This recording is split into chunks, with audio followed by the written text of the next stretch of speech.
হৃদয়ে আল্লাহকে নেন। আমরা সবাই ব্যস্ত হয়ে গেছি অন্যরে হেদায়েত করার জন্য, সবাই আমরা ব্যস্ত হয়ে গেছি অন্যরে মোবাইল দিয়া দেখানোর জন্য। মনে হয় যেন আমি তো হুজুর আল্লাহর রহমতে আমনগো দোয়ায় জুনায়েদ বাগদাদি হয়েই গেছি, এখন আমি চেষ্টা করতে আছি অন্য মানুষের আব্দুল কাদের জিলানী বানাইতে। আমাদের ভাবটা এমন হয়ে গেছে, আমরা বেশি আত্মবোলা, আপন ভোলা, আপন ভোলা। আমি এখনো এই ছেলেদেরকে বলছি যে আব্বা তোমরা বলো, এশার নামাজ যখন চলতেছে, আমি যখন গেছি মসজিদে, আমার ডানে বামে আমি যে কয়জনরে দেখছি আমি ডাইকা মসজিদে পাঠাইছি। আমি তো তোমরা আয়োজক, তোমরা তোমাদের এই ছেলেগুলোরে ডাকছিলেন এশার নামাজের জন্য, মাগরিবের নামাজের জন্য ডাকছিলেন, ফজরের নামাজের জন্য ডাকছিলেন কোনোদিন? তাহলে কেউ যদি কাউকে আল্লাহর দিকে না ডাকে, একজন বক্তা বুঝি কুমিল্লার থেকে আইসা, ঢাকা সিটাং থেকে আইসা বুঝি সবাই রে জুনায়েদ বাগদাদি বানায় ফেলবে? এটা কি তাবিজ? এটা কি ফু? হ্যাঁ, যে আমি আপনার ঘরে ফু দিয়ে দিলাম, আপনারা এখন একটা ফু দেব, আপনারা দেখবেন সাথে সাথে আপনারা সবাই হয়ে গেছেন বাইজিদ বুস্তামিয়ার জুনায়েদ বাগদাদি। এটা এমন? এটা কি ম্যাজিক? এটা সার্কাস? এখানে আমাদের মেহনত চাই, আমাদের সম্মিলিত উদ্যোগ চাই, আমাদের সকলের আন্তরিক প্রচেষ্টা লাগবে ভাইয়া। আলহামদুলিল্লাহ, এটা এখন সুখের খবর, সফলতা, সুখবর এটা যে সারা বাংলাদেশে এখন পিচ্ছি পিচ্ছি ছেলেরা, সারা বাংলাদেশে আলহামদুলিল্লাহ। এটা বৃষ্টি আসার আগে ঠান্ডা বাতাস বয়, এটা নিয়ম। বৃষ্টির আগের বাতাস সবাই টের পায়, বুঝে। বৃষ্টির আগের বাতাসটাই ভিন্ন রকম হয়, বাতাসটা এত ঠান্ডা যে বাতাসিটা গায়ে লাগলেই মানুষ বুঝে বৃষ্টি আসতেছে। ঠিক তেমনি ভাবে সারা বাংলাদেশে তো আমরা আলহামদুলিল্লাহ দৌড়াই। আমরা দেখি এখন ক্লাস 6-এ পড়ে, 7-এ পড়ে, 8-এ পড়ে, এমন ছোট ছোট বাচ্চারাও আল্লাহর কোরআনের মাহফিল, দ্বীনি মাহফিল, এরকম নওজোয়ানরা, ছোট ছোট কিশোর বাচ্চারা মাহফিলের আয়োজন, দ্বীনি মজমার আয়োজন করতেছে। ইনশাআল্লাহ এটা বোঝা যায় যে ঠান্ডা বাতাস বইতেছে, আগামী দিনে ইসলামের পতাকা পৃথিবীময় উড়বে ইনশাআল্লাহ। দেখি সমাজ উল্লেখযোগ্য পরিবর্তন হবে। আমি বললাম একদিন পৃথিবীতে ইসলামের যখন চূড়ান্ত বিজয় ছিল, তখন দুষ্ট চরিত্রের মানুষকে মানুষ অবজ্ঞার দৃষ্টিতে দেখত।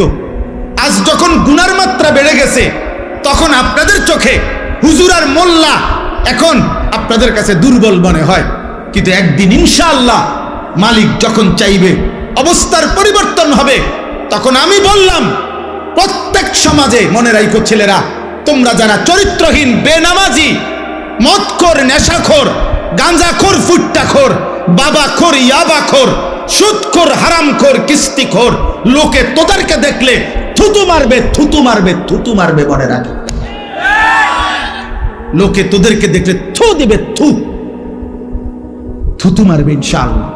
মনে রাখিস, আমি বললাম, বলবে ওই দেখ হারামখোর, বলবে ওই দেখ সুদখোর, বলবে ওই দেখ ফুট্টাখোর, বাবাখোর, দেখ। এইভাবে ইশারা দিয়ে দেখাব ইনশাআল্লাহ। পরিবর্তন স্পষ্ট বুঝাই যাচ্ছে, স্পষ্ট বুঝো। এখানেও আইসারা দেখ একসাথে হয়েছে যারা, সব ছোট ছোট ছেলে, মাশাআল্লাহ, ছোট ছোট ছেলে ফিকির করছে, মাহফিলের আয়োজন করছে। এটা পরিবর্তনের সম্ভাবনা, একদিনে সব বদলে যাবে। তাহলে নবী সাল্লাল্লাহু আলাইহি সাল্লামের মতো শ্রেষ্ঠতম নবীও 23 বছর মেহনত করতে হতো না। বুঝেন নাই কথাটা? এই জন্য আমি সমস্ত ছেলেদেরকে, তোমাদেরকে বলতেছি, বাবা অচিরেই দেখবা তোমরা। আমি বললাম অতিলকাল আইয়ামু নুদাভিলুহা বাইনান নাস, কোরআন শরীফে আছে, আল্লাহ বলছেন আমি মানুষের অবস্থা দিন বদলাই, আমি আল্লাহ সময় বদলাই, সময় বদলাই। কোরআন শরীফে আছে সূরা হুদের মধ্যে আল্লাহ বলেন আমি কখনো বান্দাকে কষ্ট আর মুসিবতের পরে সুখ এনে দেই। আবার আল্লাহই বলছে আমি কখনো বান্দাকে সুখ আর আনন্দ আর ফুর্তির পরে দুঃখ এনে দিই, দুঃখ এনে দিই। হ্যাঁ হ্যাঁ, আমি আল্লাহ এনে দেই, অবস্থার পরিবর্তন করি। সুখের দুনিয়া কখনো দুঃখে ভরে যায়, দুঃখের দুনিয়া কখনো সুখে ভরে যায়। আনন্দ মুখর মানুষ হয়তো কখনো অজরে চোখের পানি ফেলে, আবার কাঁদতেছিল বান্দা হয়তো, আবার কখনো আনন্দে হাসে। আল্লাহ বলেন আমি সময় বদলাই, আমি ঋতু বদলাই, আমি সময় বদলাই। একবার রাত আনি আবার দিন আনি, একবার আলো আনি আবার অন্ধকার আনি, একবার রোদ আনি আবার বৃষ্টি আনি, একবার সকাল বানাই আবার বিকেল বানাই, একবার দুপুর বানাই আবার রাত্রি বানাই। ঠিক তেমনি ভাবে প্রতি মুহূর্তে যেহেতু আমি আমার এই পৃথিবীতে অবস্থার পরিবর্তন করছি, তাহলে ইমানদার মনে রেখো, ঘাবড়ায়ও না। ইমানের বিজয়, কালেমার বিজয়, ইসলামের বিজয়, আল্লাহর দ্বীনের সম্মান, ওলামা, দ্বীনওয়ালা, কোরআনওয়ালা, সেজদাওয়ালাদের সম্মানের দিনও খুব কাছায় গেছে ইনশাআল্লাহ। গুনাহ ইজ্জত দেয় না, গুনাহ সম্মান দেয় না।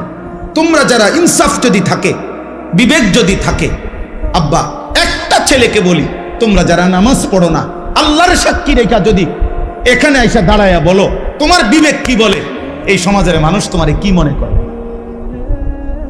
তোমরা যারা চুল মুশরিক বেঈমানের মতো, একটা ছেলে এখানে আইসা দাঁড়াও, এখানে ক্যামেরা হইতেছে, তোমরা ইয়া কও যে এই সমাজের মানুষ তোমাকে কি মনে করে, তোমার বিবেক কি বলে? তোমরা যারা নারী দেখো, ছবি দেখো, অশ্লীল দৃশ্য দেখো, উলঙ্গ নাচ গান নর্তকীর ছবি দেখো, তোমার মতো হাইওয়ানকে, তোমার মতো মানুষরূপী পশুকে এই সমাজের মানুষ কি ভাবে?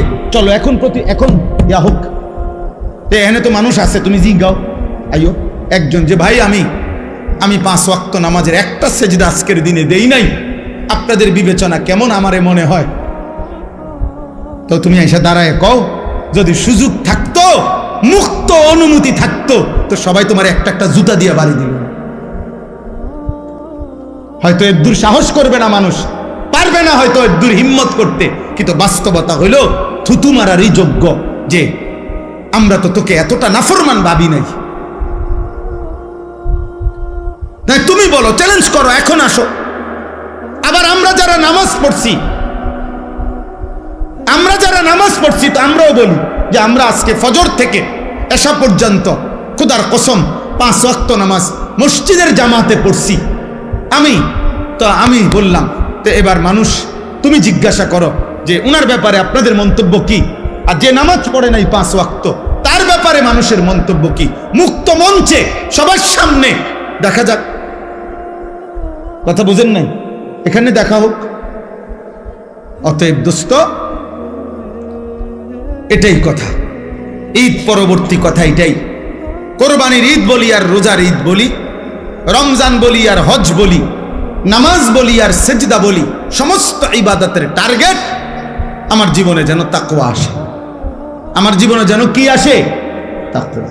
গুনাহমুক্ত জীবন, আল্লাহকে ভালোবাসা, গুনাহকে বর্জন করা। ওয়ালা তামুতুন্না ইল্লা ওয়া আনতুম মুসলিমুন। আল্লাহ তাআলা বলেন, আমার বান্দা পূর্ণ মুসলিম না হয়ে, আমার আনুগত্য পুরা না করে মৃত্যুবরণ করো না, কবরে আইসো না। কবরে আসবার আগে একবার না 50 বার, 50 বার না 500 বার মিলাইয়া আসো যে আল্লাহর আনুগত্য পুরা করেছি কিনা। আল্লাহ বলেন হিসাব মিলে আসো। আমরা অনেকেরে আছে, পুরুষ মানুষ আমরা, আমাদের মহিলারা বাজারের লিস্টি দেয়, দেখবেন মাসিক বাজারের মুদি মালের পেঁয়াজ 10 কেজি, রসুন 3 কেজি এমনি লেখা দেয় না? তাহলে আমাদের নিয়ম কি? আমরা যে কোনো পুরুষ, আমরা যারা বাজার করি এরকম লিস্টি চাইয়া, তো আমরা বাজারে থাকতে বারবারই একটু পর পর আমি যেটা করি যে আমার এই লিস্টি দিলে আমি মাল কিনি, এদিক দিয়ে দাগ দেই, দিয়া আবার দেখি কোনোটা বাদ আছে কিনা, শ্রোতা এটার লগে মিলাইয়া তারপরে খরচ শেষ করি।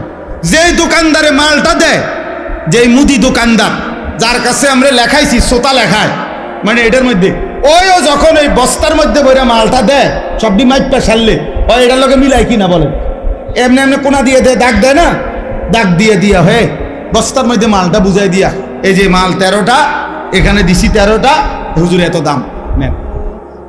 তাহলে আল্লাহ তাআলা বলেন, ওয়ালা তামুতুন্না ইল্লা ওয়া আনতুম মুসলিমুন। আমার বান্দা, আমার আনুগত্য, আমার ইবাদত আমার হুকুম দুনিয়ায় থাকতে মরার আগে মিলাইয়া আইসো, মিলাইয়া ডাক দিয়ে দিয়া মিলাইয়া আইসো, মিলাইয়া কবরে আইসো, নাই তো 1 সেকেন্ডে কবরে টিকতে পারতাম। এই জন্য যে আমি সব সময় বলি, চাচা মিয়া গপ মারে সাদুয়ানে বইয়া আল্লাহর রহমতে 3 ফুট বিদেশ পাঠাইয়া জিগুন বিয়া দিয়া লাইছি গদ্দুয়ার কইরা মাশাআল্লাহ। এখন আল্লাহর রহমতে আপনার দোয়ায় আর কোনো টেনশন নাই, ওনার মরলেও কোনো দুঃখ নাই। না, আপনি মরেন আল্লাহর রহমতে, আপনি খুব দ্রুত সময় মরিয়া যান চাচা। আপনি মরিয়া না দেখবেন দুঃখ কাকে বলে। হ্যাঁ, কবর বুঝি বিদেশের হিসাবে, কথা বলে না, কবর বুঝি বিল্ডিং এর হিসাবে। তো এটি কি কইলেন আপনি? এগুলো কি শুনাইলেন মানুষের? ও ওমরের কথা বলতেছিলাম। তো বোন এবং বোন জামাইকেও এবার আচ্ছা তরে মারছে, কেন? কালেমা গ্রহণ করব। তাহলে অপরাধের উপরে অপরাধ, পাপের উপরে আরো পাপ। একে তো তরবারি হাতে রওনা দিয়েছে, নবী সাল্লাল্লাহু আলাইহি সাল্লামকে হত্যা করবে। এটা যে কল্পনা করছে, এটাও তো কত বড় পাপ, কত বড় গুনাহ। আবার এই কালেমা গ্রহণ করার অপরাধে বোন আর বোন জামাইকে আচ্ছা তরে রক্তাক্ত করে ফেলছে। কিন্তু ওমর একটা কাজ করে ফেলছে, অল্প একটু কাজ।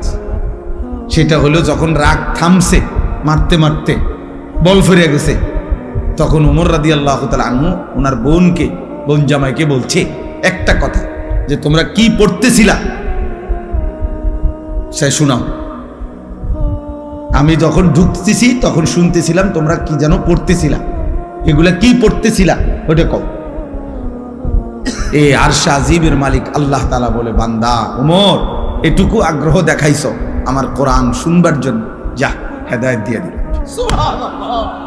এরপরেই আল্লাহর কোরআন শুনছে এবং কিছুক্ষণের মধ্যেই নবীজির কাছে গিয়ে এই কোরআন শুনে কালেমা পড়ে মুসলমান হয়ে গেছে। তাহলে একটু আগ্রহ দেখাইছে, ফাঁকি দিয়া এতক্ষণ তো যা করছে সব উল্টা পাল্টাই করতেছিল, কিন্তু এখানে এসে একটু আগ্রহ দেখাইছে যে কি পড়তেছিলি তোরা সেটা শোনা। আল্লাহ তাআলার এটুকুই ভাল লাগছে। তো আল্লাহ তাআলা এটুকু আগ্রহের বিনিময়ে এত বড় গুনাহ করতে রওনা দিছে, হত্যা করবে নবীকে, নাউজুবিল্লাহ। এত বড় পাপের সংকল্প করে যে রওনা দিছে, এবং এখনো বোন আর বোন জামাইকে এভাবে মারছে, অন্যায় করছে, কিন্তু ওই যে বললাম একটু আগ্রহ দেখাইছে, আল্লাহর কথা শুনতে চাইছে, আল্লাহ তাআলা এর বরকতেই হেদায়েত দিয়ে দিয়েছে। সূরা তাহা কোরআনের একটা সূরা আছে, ওই সূরার কিছু অংশ তেলাওয়াত করছে। ওমর রাদিয়াল্লাহু তাআলা আনহু বলছে, থামো, আর লাগবে না, যা বুঝার আমি বুঝেছি, চলো মুহাম্মদের কাছেই যাই। তো বোন আর বোন জামাই বলছে, কেন যাইবা? বলছে, আর গর্দান নিতে না, এবার আমার গর্দানই মুহাম্মদের কদমে দিয়ে। এরপরে কালেমা পড়ে মুসলমান হয়েছে। কোরআনুল কারীমের মধ্যে সূরা হুদের মধ্যে আছে, মক্কার কাফেররা নবীজিকে বলতো, মুহাম্মদ তুমি যে আমাদেরকে কালেমার দাওয়াত দিচ্ছ, আমরা মেনে নিতাম যদি তোমার কাছে বিপুল পরিমাণ অর্থ ভান্ডার থাকতো, বিপুল পরিমাণ টাকা পয়সা ধন ভান্ডার যদি থাকতো, তাইলে আমরা তোমাকে গ্রহণ করতাম। কারণ তখন তো একটা লাভের সম্ভাবনা আছিল, যে তোমার দলভুক্ত হইলে অনেক কিছু টাকা পয়সা, খাদ্য খাবার বরাদ্দ পাওয়া যাবে। মানুষ নেতার পিছে ঘুরে উপাস থাকার জন্য, ঠিক না? নেতার পিছনে ঘুরে কেন? উপাস থাকার জন্য, খাওয়া, চুরি, যত রকমের ডাইন বাম 9-6 পাওয়া যায়, এই সমস্ত ভোগ করার জন্য। এটাই পিছনে পিছনে ঘুরার মাকসাদ। ইল্লা মাশাআল্লাহ, হ্যাঁ, যদি কেউ ভিন্ন থাকে, থাকতেই পারে, লাখের মধ্যে, হাজারের মধ্যে, কোটির মধ্যে ভিন্ন কেউ উত্তম, সব জায়গায় সব ক্ষেত্রেই আছে, ছিল, থাকবে। তো এরাও বলতে লাগলো যে তোমার দলভুক্ত হইতাম, তবে যদি তোমার কাছে ধনভাণ্ডার থাকত। কিন্তু তোমার তো তেমন কিছু নাই, মক্কায় তো আমরা চিনি তোমার বাপও নাই, মাও নাই, তুমি যে এই চাচা আবু তালেবের ঘরে লালিত পালিত হও, উনিও দুর্বল মানুষ আর্থিকভাবে, তাহলে কি বুঝছো তোমারে অনুসরণ করব। 2 নাম্বার, মক্কার কাফেররা বলতো, দ্বিতীয়ত আমরা তোমাকে অনুসরণ করতাম যদি দেখতাম তোমার সাথে আল্লাহর পক্ষ থেকে সরাসরি ফেরেশতা তোমার সাথে থাইকা মুখামুখি আমগরে বলতেছে যে হ্যাঁ আল্লাহর নবী আমি ফেরেশতা বলতেছি, এরকমও যদি আমরা ডাইরেক্ট দেখতাম ফেরেশতা বলতেছে তোমার পক্ষে, তাইলেও অনুসরণ করতাম। কিন্তু এইটাও তো দেখি না, সম্পদও নাই, আবার কোন ফেরেশতাও তোমার সাথে নাই, দেখি না আমরা, তো আমরা কি বুঝে তোমার অনুসরণ করতাম। কোরআনুল কারীমের মধ্যে আছে, আল্লাহ তাআলা নবীকে বলছে, বন্ধু এমন কথার পরেও আপনি সামান্যতম ঘাবড়াবেন না, আপনি অস্থির হইয়েন না, বরং আপনি মনে রাখবেন শুধু ইন্নামা আনতা মুনদির, আপনি হচ্ছেন আল্লাহর দিকে ভয় প্রদর্শনকারী। আপনি ইন্নামা আনতা নাযীর, আপনি ভয় প্রদর্শনকারী। আপনার দায়িত্ব জাহান্নামের ভয় দেখানো, আপনার দায়িত্ব কবরের ভয় দেখানো, আপনার দায়িত্ব আখিরাতের ভয় দেখানো, আপনার দায়িত্ব আল্লাহর ভয় দেখানো, এটা আপনার জিম্মাদারি, আপনার দায়িত্ব আপনি শতভাগ গুরুত্ব দিয়ে আদায় করেন। এবার পরিবর্তন হইল কয়জন, হইল না কয়জন, বদলাইলো কয়জন, বদলাইলো না কয়জন, এর কোনোটা আপনার জিম্মাদারি না, সেটা আমি আল্লাহর ফয়সালা, ওইটা আমি দেখব, ওইটা আমি দেখব। তাইলে আল্লাহ তাআলাই এই নিজাম বলে দিয়েছেন যে নিয়ম হলো এটাই, আল্লাহর কথা বলতে থাকা, আমার দায়িত্ব বলতে থাকা। পরিবর্তন হবে কে, হবে না, বদলাবে কয়জন, বদলাবে না কয়জন, খোদার কসম বাবা, এটা আল্লাহর ফয়সালা। এই জন্যই যে তোমরা যারা নামাজ পড়ো না, তোমরা যারা গুনার মধ্যে লিপ্ত আছো ছেলেরা, তোমাদের কারো পরিবর্তনই আমার হাতে না, আব্দুল কাদের জিলানীর হাতেও না, কারো হাতে না, এমনকি খুদ নবী সাল্লাল্লাহু আলাইহি সাল্লামের হাতেও কারো পরিবর্তন ছিল না। সমস্ত সিদ্ধান্ত একক একজনই, শুধু আল্লাহর হাতে। শুধু কার হাতে? যার কারণে আমাদের নবী সাল্লাল্লাহু আলাইহি সাল্লামের বলা দাওয়াতে কেউ কালেমা পড়ছে, আবার নবীজির দাওয়াতেও কেউ কালেমা প্রত্যাখ্যান করছে, প্রত্যাখ্যান করছে, গ্রহণ করে না। কেউ এক কথাতেই কালেমা পড়ছে, আবু বকর সিদ্দিক রাদিয়াল্লাহু তাআলা আনহুকে প্রথম যখন দাওয়াত দিছে নবীজি, প্রথম কথাতেই আবু বকর কালেমা পড়ে মুসলমান হয়েছে, মানে 2 কথা কোন লাগছে না। আবার কাউকে 23 বছর পুরা বুঝাইছে, নবীজি সাল্লাল্লাহু আলাইহি সাল্লামের ইন্তেকাল পর্যন্ত 23 বছরেও ওই নাফরমান কালেমা গ্রহণ করেন, বরং 23 বছরে বিরোধিতা করে গেছে। তাহলে কি বোঝা গেল? ফয়সালা কার হাতে? আল্লাহর হাতে, আল্লাহর হাতে। নবীজি সাল্লাল্লাহু আলাইহি সাল্লাম বলেছেন যতজনকে, আশা করছেন সবার জন্যই কালেমা। নবীজি একজন উম্মত কালেমা ছাড়া থাকুক, নবীজি সাল্লাল্লাহু আলাইহি সাল্লাম 1 সেকেন্ডের জন্য এটা চায় না। একজন উম্মত জাহান্নামে যাক, আল্লাহর নবী বলছে উম্মত আমি কোনোদিন স্বপ্নেও এটা চাই না, আমি চেয়েছি আমার শেষ উম্মতটাও জাহান্নাম থেকে বেঁচে যাক, জাহান্নাম থেকে বেঁচে যাক। নবীজি বলছে আমি তো চূড়ান্ত খুশি হব সেদিন আমার আল্লাহর নিকটে আমার শেষ উম্মতটাকেও জাহান্নাম থেকে বাঁচাইতে পারবো যেদিন। এইভাবে নবী সাল্লাল্লাহু আলাইহি সাল্লামের আগ্রহ ছিল।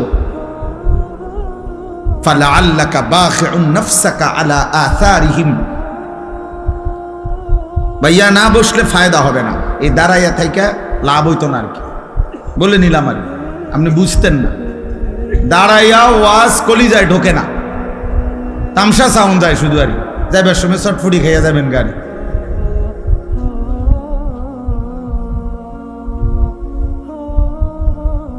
অল্প শুনেন, এই তো ওয়াজ শেষ, এরপরে আর বয়ান করবে না কেউ। তাইলে তার মানে আধা ঘন্টা 40 মিনিট সর্বোচ্চ, এরপরে আমি এমনি শেষ করে দেবো ইনশাআল্লাহ। অতএব তোমরা ছেলেদেরকেও বলি বাবা। তাহলে আমার কথা এটা, নবীজিকে আল্লাহ বলছে বন্ধু ফালা আল্লাকা বাখিউন নাফসাক, মানুষগুলো ঈমান আনতেছে না, পরিবর্তন হচ্ছে না, গুনাহ ছাড়তেছে না, আল্লাহর নাফরমানি ছাড়তেছে না, এই অস্থিরতা পেরেশানিতে আপনি কি মরে যাবেন নাকি? মানে নবীজির অস্থিরতা এত বেশি ছিল যে খুদ আল্লাহ তাআলা নবীজিকে সান্ত্বনা দিছে, বন্ধু আহার একটু থামেন, একটু বিশ্রাম করেন, আপনি তো দেখতেছি মরে না যাবে। বলতে বলতে কানতে কানতে উম্মতের জন্য নবীজির কান্না আল্লাহ থামাইছে, নবীজির পেরেশানি আল্লাহ থামাইছে, নবীজির অস্থিরতা মহান আল্লাহ তাআলা থামাইছে। কোরআনে আছে আল্লাহ তাআলা বলছে ফা ইন্নাল্লাহা ইউযিল্লু মান ইয়াশা ওয়া ইয়াহদি মান ইয়াশা ফালা তাযহাব নাফসুকা আলাইহিম হাসারাত। দোস্ত এদিক সেদিক তাকায়েন না, শ্রোতা আসলে আরো ছেলেরা আসবে, কেউ বসবে, প্রত্যেকের যদি আমনে চোখে তাকায়া দেখতে হয়, বুঝতেন না এখানে আসুক হাতি আসুক নলে মানুষ আসুক, বুঝেন না কথাটা? যেই আসুক উনি ওর মতো আসুক, মানুষ হোক আর হাতি হোক, এটা দেখার কিছু নেই। মনোযোগ চাই, আমি তো এটাই বুঝাইতে চাইতেছি। মনোযোগ জরুরি, আগ্রহ জরুরি, আল্লাহর কথার প্রতি আগ্রহ জরুরি। সাহাবায়ে কেরাম বলেন আমরা যখন নবীজির কথা শুনতাম মনে হইতো যেন আমরা গাছের ডাল, এরকম মজবুত মোটা ডাল, যে ডাল নড়ে না এক সেকেন্ডও, এরকম গাছের ডালের মতো স্থির হয়ে থাকতাম। মনে হইতো যেন আমাদের মাথার উপরে আইসা পাখি বসছে, পাখি একবার নড়েও না, কারণ আমরা তো মাথা নাড়াইতাম না, কাঁধ নাড়াইতাম না, এমন স্থির থাকতাম। সাহাবী বলছে আমরা মনে হইতো যেন নবীজির সামনে এভাবে বসতাম কখনো কখনো বয়ান শুনতে, যে মনে হইতো যেন আমাদের মাথাটা কাইটা আলগা করে রাখছে, কারণ শরীরের সাথে থাকলে না মাথা নাড়াইতো, মাথাই যেন ভিন্ন, অর্থাৎ এত স্থির। এভাবে বর্ণনা করছে ওনারা। এই প্রচন্ড পরিমাণ আগ্রহ, এর কারণে আল্লাহ তাআলা ওনাদের জিন্দেগি পরিবর্তন করছেন এবং ওনাদের দ্বারাই আল্লাহ তাআলা বিশ্বময় ইসলামের খেদমত নিয়েছেন। আমরা তো অধিকাংশ মুসলমান আব্বা নিজের এই পেট পিঠ, নিজের এই ছোট্ট একটু শরীর, এটুকুর সাজসজ্জা, এটুকু শরীরের আরাম আয়েশ ভোগ বিলাসিতা, এই পেশাব পায়খানা আর এই পেটের চাহিদা আর লজ্জাস্থানের চাহিদা, আহা বহু নিকৃষ্ট মানুষের জিন্দেগির 24 ঘন্টা হয় পেটের চাহিদা নয় লজ্জাস্থানের চাহিদা। এই দুই চাহিদার জন্যই জীবন শেষ, রাত শেষ হয়, দিন শেষ হয়, মাস যায়, সপ্তাহ যায়, আল্লাহ কোথায়, নবী কোথায়, ইসলাম কোথায়, দিন কোথায়, ধর্ম কোথায়, আখেরাত কোথায়, কিচ্ছুর কোনো দাঁড় দাঁড়ে না। হয় পেটের ক্ষুধা আর নাই তো লজ্জাস্থানের ক্ষুধা। এই হাইওয়ান মনে করছে আর 10টা চতুষ্পদ জন্তু জানোয়ারের মতো আমার জীবনও এটাই, আমার জীবনও এটাই, পেটের ভোগ, লজ্জাস্থানের ভোগ, এই দুই চাহিদা পূরণ করে দিনভর হয়তো খায় নয়তো মোবাইল টেপে, খাইলে পেট ভরে আর মোবাইল দেখলে লজ্জা, নারীর চাহিদা, লজ্জাস্থানের চাহিদার জন্য অশ্লীল ছবি, উলঙ্গ দৃশ্য, জিনা ব্যভিচারের দৃশ্য, এই দেখে। মানে হাইওয়ান শুধু এই দুই জিনিসের পিছনেই জিন্দেগি শেষ, আর জীবনের কোনো উদ্দেশ্য নাই, আসা যাওয়া নাই। কিন্তু সত্যিকার মুমিন যে, তার কলিজায় সারাক্ষণ আখেরাতই থাকে, তার ফিকির আখেরাত, তার ফিকির আখেরাত। হাদিসের মধ্যে আছে সাহাবায়ে কেরাম বলতেন নবীজিকে দেখলেই মনে হইতো সারাক্ষণ কি যেন ভাবতেছে। নবীজির চেহারা মুবারকের দিকে তাকাইলেই মনে হতো মুতাওয়াসিল আল আহজান দাইমাল ফিক্র, সারাক্ষণ তিনি চিন্তাই করছেন, ফিকিরই করছেন কিভাবে আমার একটা একটা উম্মতকে জাহান্নাম থেকে বাঁচানো। আর কেমনে বললে, আর কি বললে, আর কিভাবে বললে, আর কতভাবে বললে, আর কি কি উদ্যোগ নিলে আমার উম্মত জাহান্নাম থেকে বাঁচবে, নামাজ পড়বে, আল্লাহ চিনবে, এই ফিকিরই সারাক্ষণ নবীজি সাল্লাল্লাহু আলাইহি সাল্লাম করতেন। এই ফিকিরই করতেন। একজন বাবার এটাই উচিত, একজন মার এটাই উচিত, একজন মানব দরদি সমাজ সেবক তার মূল দায়িত্ব এটাই ভাবনা যে মানুষ কেমনে জাহান্নাম থেকে বাঁচবে, মানুষ কেমনে আল্লাহর কাছ থেকে হাসরের ময়দানে জাহান্নাম থেকে বাঁচবে, কেন কবরের আযাব থেকে বাঁচবে কেন। সত্যিকার মুমিন মুসলমানের স্ত্রী বলেন, ছেলে বলেন, মেয়ে বলেন, দেশ বলেন, পাড়া বলেন, মহল্লা বলেন, একজন ইমানদার মুসলমানের মূল ফিকির নিজের এবং প্রতিটা মানুষের জাহান্নাম থেকে বাঁচানোর ফিকির। ইন্নামা আনতা নাযীর, নবীজিকে আল্লাহ এটাই বলছে, ঘাবড়াবেন না। আপনার সম্পদ না থাকুক, আপনার সাথে প্রকাশ্য ফেরেশতা তাদের সাথে কথা না বলুক, ওরা যাই আবদার করুক, আপনি মনে রাখবেন ইন্নামা আনতা নাযীর, আপনি জাহান্নামের ভয় প্রদর্শনকারী, আপনি আল্লাহর ভয় প্রদর্শনকারী, কবরের ভয় প্রদর্শনকারী, আখিরাতের ভয় প্রদর্শনকারী। এটাই আপনার দায়িত্ব। আপনি বলতে থাকেন। আমি এখানে আজকেও আইসা মনে হইল কত বছর হয়, 2006 সাল বা 5 সালে, 2006 সাল হবে খুব সম্ভব, আমি প্রথম আপনাদের এই আলগি গ্রামে আসছি বিল্লালদের বাড়ির মাহফিলে।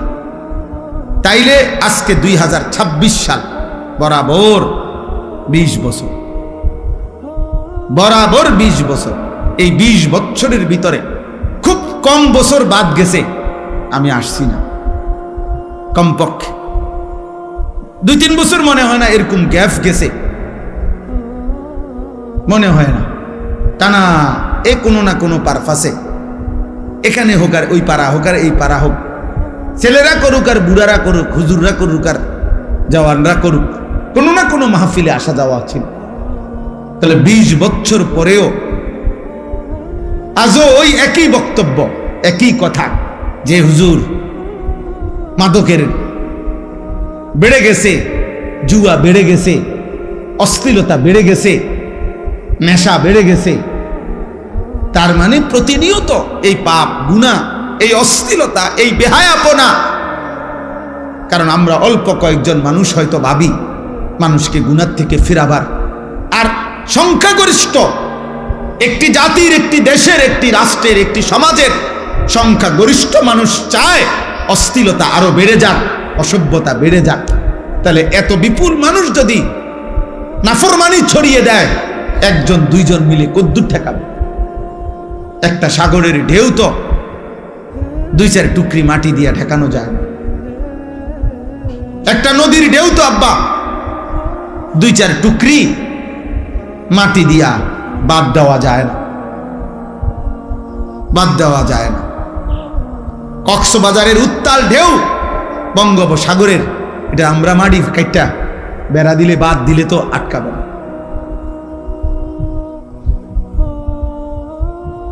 এই জন্য আমি ছেলেদেরকে বলছি, এখন ওই রুমের মধ্যে বসে বলছি যে আব্বা, তোমার সমাজ, তোমাদের গ্রাম, তোমরাই ভাবতে হবে। আমি আরেক জায়গার থেকে আসছি, আরেক জায়গার থেকে এসে আবার চলে যাব, কিন্তু যার যার সমাজ, যার যার বাবা মা, যার যার সমাজের অভিভাবক, ওনাদেরই দায়িত্ব ওনাদের সমাজের সন্তানদেরকে আল্লাহর দিকে ফিরানো। আলগা হুজুর দিয়া বলাই যাবে 1 ঘন্টা, আধা ঘন্টা, 2 ঘন্টা, কিন্তু পরিবর্তনের জন্য আপনাদের সম্মিলিত উদ্যোগ এবং 2 জন ছেলে, 1 জন ছেলেও যদি থাকো, ছেলেরা তোমাদের মধ্যে কেউ, যে সমাজ মানুষের চুরি, জিনা, মদ, জুয়া, নারী, বেহায়াপনা, অশ্লীলতা দেখে যদি কারো কলিজার মধ্যে ভাবনা আসে, আহা আমার সমাজ কি করছে, তাইলে তোমারই দায়িত্ব তুমি উদ্যোগ নাও, নাই তো পরিবর্তন আসবে না, পরিবর্তন আসবে না। এ মোবাইলে ছবি দিলেন, ফেসবুকে ছবি দিলেন, আমরা মাহফিল করেছি, হুজুর আসছেন, শ্রোতা আসছে, শ্রোতা গেছে, কারো 10টা ছবি, কারো 20টা ছবি মোবাইলে দিয়া দিছে, এরপরে নতুন ছবি আইসা পিছনের গুলারে ফেলে দিছে। এইগুলার কোনো কিচ্ছু আসে যায় না, কিচ্ছু আসে যায় না। এই জন্য আমি সবার কাছে বলি, আপনারা যারা আছেন, ছেলেরা তোমরা যারা আছো, সবার বিবেক একসাথে নড়ে না। কিছু মানুষের বিবেক মরে যায়, কিছু নাফরমান আল্লাহর নাফরমানি করতে করতে কলিজা বন্ধ হয়ে যায়। খোদার কসম, এটা কোরআনে আল্লাহ বলছে। পাপ করতে করতে, নামাজ না পড়তে পড়তে, আল্লাহকে সাজদা না দিতে দিতে, অশ্লীলতার, নাফরমানি, বেহায়াপনা, অসভ্যতার, নোংরামি করতে করতে খোদার কসম আল্লাহ বলেন, অসংখ্য নাফরমানকে এক পর্যায়ে আমি তার অন্তর মোহর মেরে দেই, কান মোহর মেরে দেই, চোখে চূড়ান্ত পর্দা ফেলে দেই, আর কোনোদিন হেদায়েত দেই না। একদিন আমার ফেরেশতা দিয়া, লাথি দিয়া জাহান্নামেই ফেলে দেই।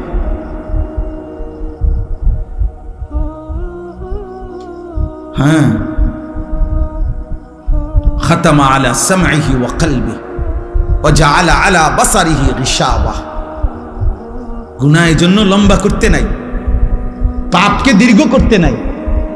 পাপের দীর্ঘ হইলে, গুনাহ লাগাতার হইলে সবচেয়ে বড় মুসিবত হইল, আর কোনদিন যদি আল্লাহ ফিরার সুযোগ আল্লাহ না দেয়, তো পৃথিবীর সমস্ত পীর বুজুর্গ যদি বাইকটাও কাউরে খাবায়, আর হতো না। আব্দুল কাদের জিলানীর আব্বাও যদি কবরের থেকে আসে, মালিক যদি বলে তোরে আমি হেদায়েত দেব না, তো কায়নাতের সমস্ত পীর বুজুর্গ একসাথে তসবিহ পড়েও আপনারা আর হেদায়েত দিতে পারবে। আল্লাহ যাকে হেদায়েত দিবে না বলে ফেলে, তাকে আর কায়নাতের কেউ দিতে পারে না। যদি পারত, তাহলে রাসূলুল্লাহ সাল্লাল্লাহু আলাইহি সাল্লাম আবু তালেবকে ঈমান দিতে পারতেন, পারতেন কিনা? নবীজি সাল্লাল্লাহু আলাইহি ওয়াসাল্লামের চাইতে প্রিয় আল্লাহর মাখলুকের মধ্যে, আল্লাহর সৃষ্টির মধ্যে, আল্লাহর নিকটে এর চাইতে মাহবুব আর কেউ হইতে পারে? কথা বলে না। আর কেউ হয়েছে? আগামী তো হবে কেউ। তাহলে সেই তিনি চোখের পানি ফেলে কাঁদতেছে, চোখের পানি ফেলে কাঁদতেছেন। আল্লাহ তাআলা বলছে, না বন্ধু, কাঁদবেন ঠিক আছে, কিন্তু আপনার চাচা আবু তালেবকে আমি ঈমান দেব না। মৃত্যুর মুহূর্ত পর্যন্ত নবীজি চেষ্টা করছে, চাচা কালেমা বলেন, কালেমা বলেন, কালেমা বলেন। কুল লা ইলাহা ইল্লাল্লাহ কালিমাতান আশহাদু লাকা বিহা ইনদাল্লাহ। ওই যে মোবাইল ধরে রাখছে, এই বেটা ফালতু মানুষ, সেটা নামান। শোনেন নাই আপনি মোবাইল ধরতে নিষেধ করছি, তো আপনারা কেউ সাথে বললেন না কেন ওনাকে? নিজের জন্য ভাবেন, নিজের জন্য, নিজের কলিজায় আল্লাহকে নেন, হৃদয়ে আল্লাহকে নেন। আমরা সবাই ব্যস্ত হয়ে গেছি অন্যরে হেদায়েত করার জন্য, সবাই আমরা ব্যস্ত হয়ে গেছি অন্যরে মোবাইল দিয়া দেখানোর জন্য। মনে হয় যেন উনি, আমি তো হুজুর আল্লাহর রহমতে আমনগো দোয়ায় জুনায়েদ বাগদাদি হয়েই গেছি, এখন আমি চেষ্টা করতে আছি অন্য মানুষেরে আব্দুল কাদের জিলানী বানাইতে। আমাদের ভাবটা এমন হয়ে গেছে, আমরা বেশি আত্মবোলা, আপন ভোলা, আপন ভোলা। আমি এখনো এই ছেলেদেরকে বলছি যে আব্বা তোমরা বলো, এশার নামাজ যখন চলতেছে, আমি যখন গেছি মসজিদে, আমার ডানে বামে আমি যে কয়জনরে দেখছি, আমি ডাইকা মসজিদে পাঠাইছি। আমি তো, তোমরা আয়োজক, তোমরা তোমাদের এই ছেলেগুলোরে ডাকছিলেন এশার নামাজের জন্য, মাগরিবের নামাজের জন্য ডাকছিলেন, ফজরের নামাজের জন্য ডাকছিলেন কোনোদিন? তাহলে কেউ যদি কাউকে আল্লাহর দিকে না ডাকে, একজন বক্তা বুঝি কুমিল্লার থেকে আইসা, ঢাকা সিটাং থেকে আইসা বুঝি সবাই রে জুনায়েদ বাগদাদি বানায় ফেলবে? এটা কি তাবিজ? এটা কি ফু? হ্যাঁ, যে আমি আপনার ঘরে ফু দিয়ে দিলাম, আপনারা এখন একটা ফু দেব, আপনারা দেখবেন সাথে সাথে আপনারা সবাই হয়ে গেছেন বাইজিদ বুস্তামিয়ার জুনায়েদ বাগদাদি। এটা এমন? এটা কি ম্যাজিক, এটা সার্কাস? এখানে আমাদের মেহনত চাই, আমাদের সম্মিলিত উদ্যোগ চাই, আমাদের সকলের আন্তরিক প্রচেষ্টা লাগবে ভাইয়া। আলহামদুলিল্লাহ, এটা এখন সুখের খবর, সফলতা, সুখবর এটা যে সারা বাংলাদেশে এখন পিচ্ছি পিচ্ছি ছেলেরা সারা বাংলাদেশে আলহামদুলিল্লাহ, এটা বৃষ্টি আসার আগে ঠান্ডা বাতাস বয়, এটা নিয়ম। বৃষ্টির আগের বাতাস সবাই টের পায়, বুঝে। বৃষ্টির আগের বাতাসটাই ভিন্ন রকম হয়, বাতাসটা এত ঠান্ডা যে বাতাস এটা গায়ে লাগলেই মানুষ বুঝে বৃষ্টি আসতেছে। ঠিক তেমনি ভাবে সারা বাংলাদেশে তো আমরা আলহামদুলিল্লাহ দৌড়াই। আমরা দেখি এখন ক্লাস 6-এ পড়ে, 7-এ পড়ে, 8-এ পড়ে এমন ছোট ছোট বাচ্চারাও আল্লাহর কোরআনের মাহফিল, দ্বীনি মাহফিল, এরকম নওজোয়ানরা, ছোট ছোট কিশোর বাচ্চারা মাহফিলের আয়োজন, দ্বীনি মজমার আয়োজন করতেছে। ইনশাআল্লাহ এটা বোঝা যায় যে ঠান্ডা বাতাস বইতেছে, আগামী দিনে ইসলামের পতাকা পৃথিবীময় উড়বে ইনশাআল্লাহ। দেখি সমাজ উল্লেখযোগ্য পরিবর্তন হবে। আমি বললাম একদিন পৃথিবীতে ইসলামের যখন চূড়ান্ত বিজয় ছিল, তখন দুষ্ট চরিত্রের মানুষকে মানুষ অবজ্ঞার দৃষ্টিতে দেখত। আজ যখন গুনার মাত্রা বেড়ে গেছে, তখন আপনাদের চোখে হুজুর আর মোল্লা এখন আপনাদের কাছে দুর্বল মনে হয়। কিন্তু একদিন ইনশাআল্লাহ মালিক যখন চাইবে অবস্থার পরিবর্তন হবে, তখন আমি বললাম প্রত্যেক সমাজে, মনে রাখো ছেলেরা, তোমরা যারা চরিত্রহীন, বেনামাজি, মদখোর, নেশাখোর, গাঁজাখোর, ফুট্টাখোর, বাবাখোর, ইয়াবাখোর, সুদখোর, হারামখোর, কিস্তিখোর, লোকে তোদেরকে দেখলে থুতু মারবে, থুতু মারবে, থুতু মারবে, মনে রাখে। লোকে তোদেরকে দেখলে থু দিবে, থুতু মারবে ইনশাআল্লাহ, মনে রাখিস। আমি বললাম, বলবে ওই দেখ হারামখোর, বলবে ওই দেখ সুদখোর, বলবে ওই দেখ ফুট্টাখোর, বাবাখোর, দেখ। এইভাবে ইশারা দিয়ে দেখান।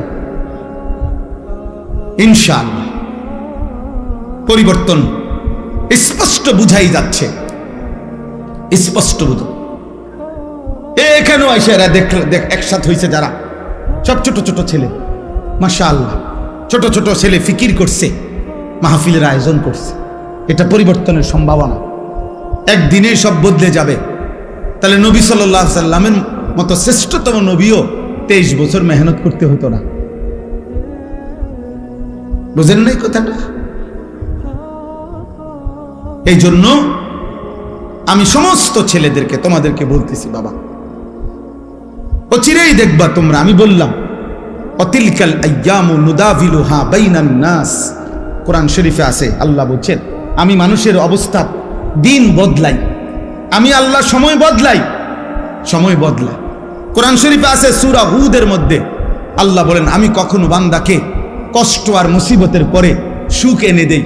আবার আল্লাহই বলছে আমি কখনো বান্দাকে সুখ আর আনন্দ আর ফুর্তির পরে দুঃখ এনে দিই, দুঃখ এনে দিই। হ্যাঁ, আমি আল্লাহ এনে দেই, অবস্থার পরিবর্তন করি। সুখের দুনিয়া কখনো দুঃখে ভরে যায়, দুঃখের দুনিয়া কখনো সুখে ভরে যায়। আনন্দ মুখর মানুষ হয়তো কখনো অজরে চোখের পানি ফেলে, আবার কাঁদতেছিল বান্দা হয়তো, আবার কখনো আনন্দে হাসে। আল্লাহ বলেন আমি সময় বদলাই, আমি ঋতু বদলাই, আমি সময় বদলাই। একবার রাত আনি, আবার দিন আনি, একবার আলো আনি, আবার অন্ধকার আনি, একবার রোদ আনি, আবার বৃষ্টি আনি, একবার সকাল বানাই, আবার বিকেল বানাই, একবার দুপুর বানাই, আবার রাত্রি বানাই। ঠিক তেমনি ভাবে প্রতি মুহূর্তে যেহেতু আমি আমার এই পৃথিবীতে অবস্থার পরিবর্তন করছি, তাহলে ইমানদার মনে রেখো, ঘাবড়ায়ও না। ইমানের বিজয়, কালেমার বিজয়, ইসলামের বিজয়, আল্লাহর দ্বীনের সম্মান, ওলামা, দ্বীনওয়ালা, কোরআনওয়ালা, সেজদাওয়ালাদের সম্মানের দিনও খুব কাছায় গেছে ইনশাআল্লাহ। তোমরা গুনাহ ছাড়ো, অসভ্যতার সীমা ছাড়ায় যাচ্ছ তোমরা। 24 ঘন্টায় যাদের এক ওয়াক্ত নামাজ পড়তে মন চায় না, নাফরমান সন্তান, মনে রাখিস সীমা ছাড়ায় যাচ্ছ। 24 ঘন্টা যারা নারী ছাড়া, ছবি ছাড়া, মোবাইলের উলঙ্গ দৃশ্য ছাড়া যাদের রাত কাটে না, দিন কাটে না, নাফরমান, মনে রাখিস সীমা ছাড়ায় গেছে। এটা বাড়াবাড়ি, বাড়াবাড়ি, এটা বাড়াবাড়ি। দিবানিশি যারা মদের আড্ডায়, নেশার আড্ডায়, মনে রাখিস নাফরমান, সীমা ছাড়ায় গেছে। ঠিক হবে না এটা। যে মালিক রোদ আনে সে মালিক বৃষ্টিও আনে, যে মালিক হাসায় সে মালিক কাঁদায়, সুখ যে মালিক দেয় দুঃখ সেই মালিকই দেয়, জীবন যে মালিক দেয় মৃত্যু সেই মালিকই দেয়, সুস্থতা যিনি দেয় অসুস্থতা তিনিই দেয়, হায়াত যিনি দেয় মৌত তিনিই দেয়। না ভিন্ন কেউ? কথা বলেন না, ভিন্ন কেউ না, একই আল্লাহ। ওয়া আন্নাহু হুয়া আদহাকা ওয়া আবকা। আল্লাহ বলেন আল্লাহই হাসান, আল্লাহই কাঁদা। আদহাকা মানে আল্লাহ হাসান, আবকা মানে আল্লাহ কাঁদা। ওয়া আন্নাহু হুয়া আমাতা ওয়া আহইয়া। আল্লাহ বলেন আল্লাহই মৃত্যু দেন, আল্লাহই জীবন দেন, আল্লাহই জীবন দেন, আল্লাহই রাত আনেন, আল্লাহই দিন আনেন,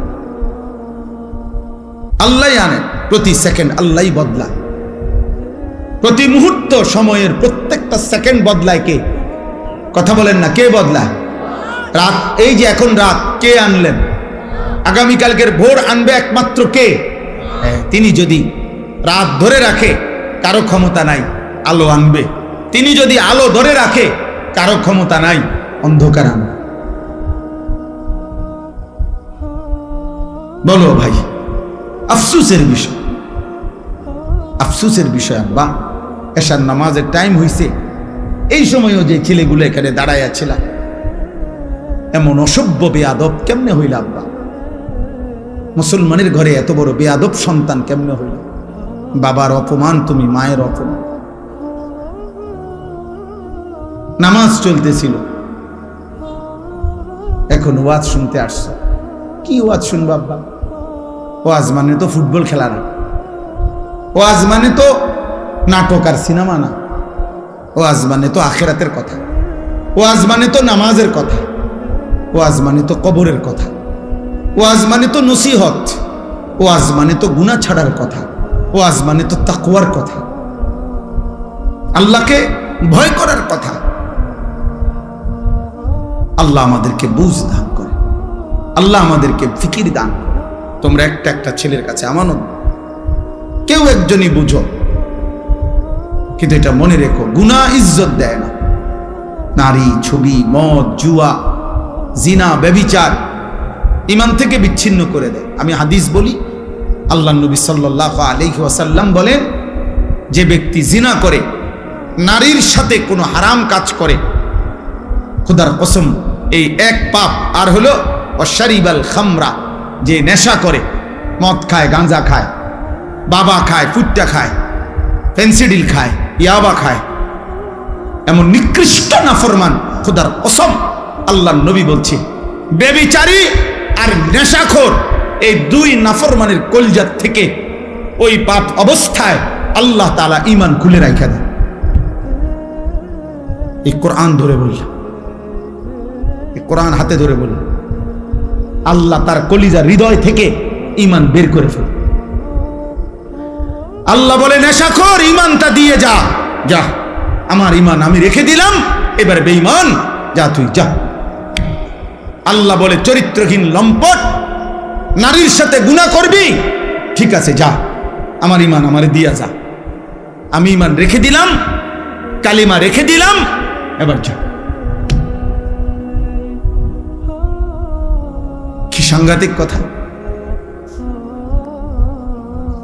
ঈমানবিহীন যদি মৃত্যু হয়, এই ঈমান যদি আর ফিরে না আসে, এই কালেমা যদি আর ফিরে না যায়, তো দুনিয়ার মানুষে না জানে আপনি মুসলমান, আপনি মানুষে না জানে, আইডি কার্ডে না, তো কবরে কি মানুষ আইডি কার্ড দেয়নি? ভোটার আইডি কার্ড কবরে দেয়নি কেউ, জন্ম নিবন্ধন সনদ দিয়ে কোনো কবরে দরকার আসেনি। আসল সত্য জানে কে? আসল হাকিকত জানে কে? আল্লাহ। এজন্য কোরআনুল কারীমে আল্লাহ বলছে, বান্দা কোরবানি তো করছো সবাই, কিন্তু আসমানে পৌঁছে কোনটা সেটা তো আমি আল্লাহ তাআলা বলে দিয়েছি, ওয়ালাকিন ইয়ানালুহুত তাকওয়া মিনকুম। তাকওয়া গুনাহমুক্ত জীবন, কোরবানির প্রত্যেকটা শুরু থেকে শেষ পর্যন্ত গুনাহমুক্ত জিন্দেগি যার, গুনাহমুক্ত তাকওয়া, আসমানে পৌঁছবে কেবল তা, বাকিগুলো জমিনের কোরবানি জমিনেই থাকে। কোরবানি তো করছিল হাবিল, কোরবানি তো করছে কাবিল। পৃথিবীর আশ্চর্য গুরুত্বপূর্ণ কথা হলো, সর্বপ্রথম এই পৃথিবীতে দুইটা কোরবানি হয়েছে মাত্র প্রথম দিন, হাবিল আর কাবিল। কোরবানি হয়েছে মাত্র দুইটা প্রথম দিন, সর্বপ্রথম। সেই প্রথম দিনের দুইটা কোরবানির মধ্যেই আল্লাহ বলছে কোরআনে, ফাতুকুব্বিলা মিন আহাদিহিমা ওয়া লাম ইউতাকাব্বাল মিনাল আখার। একটা কোরবানি কবুল হলো, একটা কোরবানি কবুল হলো না। তাহলে মাত্র কোরবানি হয়েছে দুইটা, ওইখানেই আল্লাহ একটা বাদ করে দিছে। সেই প্রথম দিনে একটা ফেলে দিছে, আল্লাহ বলছে কবুল হয় নাই একটা। তো সেখানেই আল্লাহ বলে দিছে, ইন্নামা ইয়াতাকাব্বালুল্লাহু মিনাল মুত্তাকিন। শোনো বান্দা, কিয়ামত পর্যন্ত কেউ কোরবানি কবুল হবে তার, তাকওয়া থাকবে যার। কোরবানি কবুল হবে কার বলেন? বলেন না সবাই, বলেন কার? তাকওয়া থাকবে যার। তাকওয়া মানে গুনাহমুক্ত জীবন। তাকওয়া মানে কি বলেন? গুনাহমুক্ত জীবন। গুনাহমুক্ত জীবন, গুনাহমুক্ত। কি কি গুনাহমুক্ত? এক নাম্বার, সম্পদ গুনাহমুক্ত। এজন্য সুদখোরের টাকায় কোরবানি হয় না, ঘুষখোরের টাকায় কোরবানি হয় না, কিস্তিখোরের টাকায় কোরবানি হয় না, প্রতিদিন বাজারে ব্যবসা করে যে ওজনে কম দেয় এই হারামখোরের টাকায় কোরবানি হয় না, মানুষকে নিয়মিত যে ঠকায়, প্রতিনিয়ত প্রতারণা করে, অবৈধ উপার্জন করে, হারাম রোজগার করে, এই হারামখোরের এই টাকায় কোরবানি আদায় হয়। গোস্ত সিদ্ধ হয়, গোস্ত কি হয়? সিদ্ধ। রুটি দিয়ে খাওয়ান যায়, এটার সমস্যা নাই। রুটি দিয়ে তো ঝোলও খাওয়া যায়, গরুর গোস্ত খাওয়া যায়, মুরগির গোস্ত খাওয়া যায়, রুটি দিয়ে খাইতে অসুবিধা নেই, হেটার লেগে আটকাইতো না। চুলা জিড়েই দেন, পাত্তর চুলা দিলেও সিদ্ধ হয়ে যাবে। বুঝেন না কথা? পাত্তর দিলেও এটা কি হয়ে যাবে? নরম হয়ে যাবে। পাত্তর নরম হয় না আগুনের মধ্যে, নয় চুন বানায় কি দিয়া? পাত্তর দিয়ে তো বানায়। আমি নিজ চোখে দেখছি, সুনামগঞ্জ ছাতক চুনের ফ্যাক্টরি, এরম বড় বড় পাথর, এগুলাই ভাঙ্গা ভাঙ্গা এগুলাই কি হয়? চুন বানায়। পাথর এই আগুনের মধ্যে গলে গলে নরম হয়, এগুলোর মধ্যে মেডিসিন কেমিক্যাল দেয়, তো এরপরে চুন হয়। এই জন্য মূলত যে চুন খায় সে পাথরে খায়। হ্যাঁ হ্যাঁ, আমা সত্য কথা এটা, আপনি জিজ্ঞাসা করেন নাই তো। তাইলে সিদ্ধ হবে, রুটি দিয়া খাওয়া যাবে আব্বা, কিন্তু গুনাহমুক্ত না হলে আসমানে যাবে না।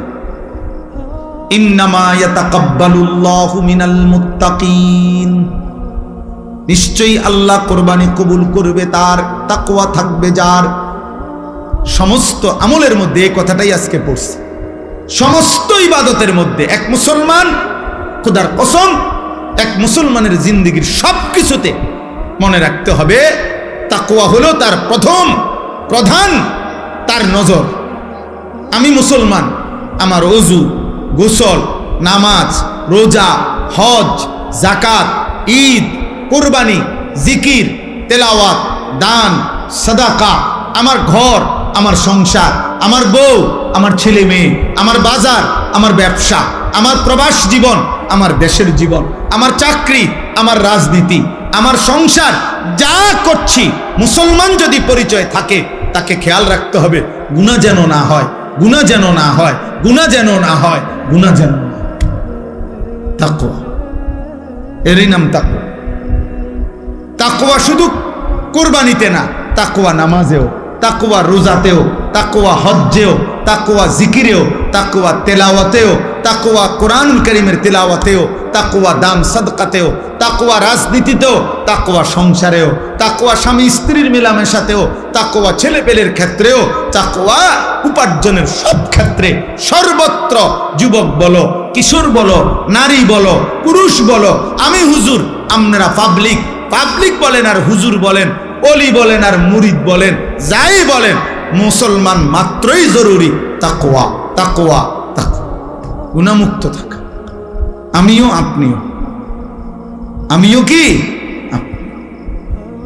হুজুর ও পাবলিক ও বক্তা ও শ্রোতা, ছোট বড় সবাই গুনাহমুক্ত থাকা। প্রিয় ভাই আমার, মুসলমানের সন্তান, তোমাদেরকে অনুরোধ করছি, গুনায় ভরা এই জিন্দেগি কোনো জীবন না,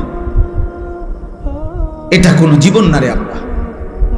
নারী, ছবি, মদ, জুয়া, চুরি, ডাকাতি, জিনা, ব্যভিচার, গান, বাদ্য, অশ্লীলতা, সুদ, ঘুষ, কিস্তি, হারাম রোজগার, এটা কোনো মুসলমানের জীবন না। এই জীবন হাইওয়ানের জীবন, এই জীবন পশুর জীবন, এই জীবন চতুষ্পদ জন্তুর জীবন।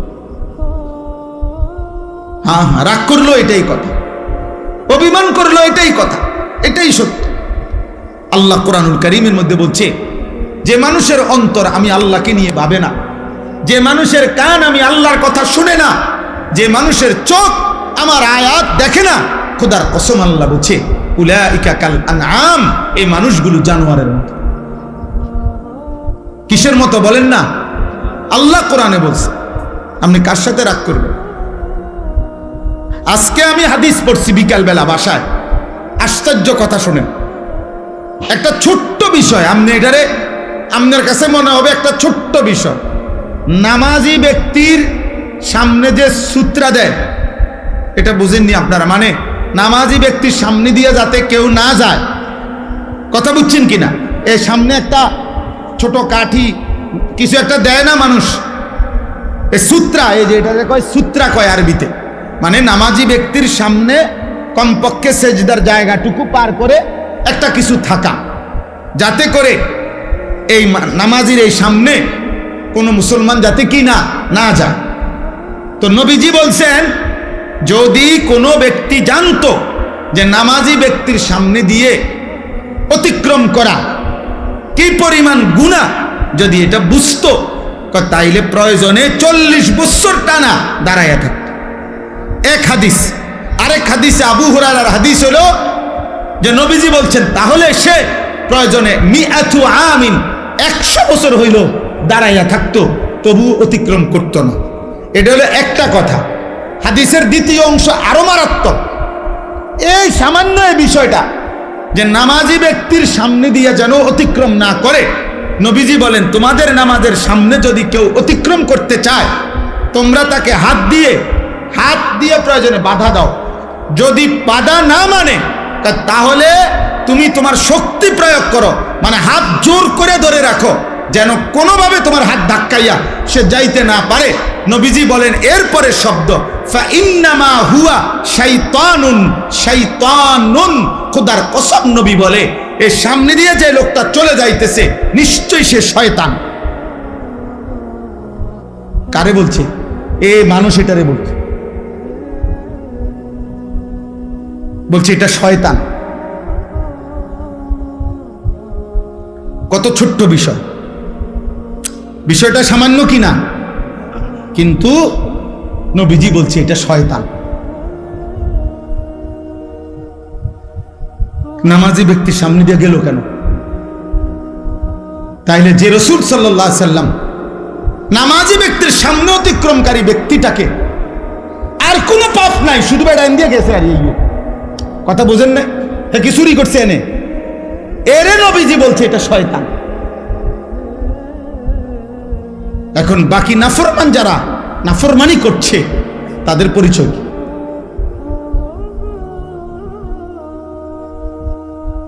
তাদের পরিচয় কি?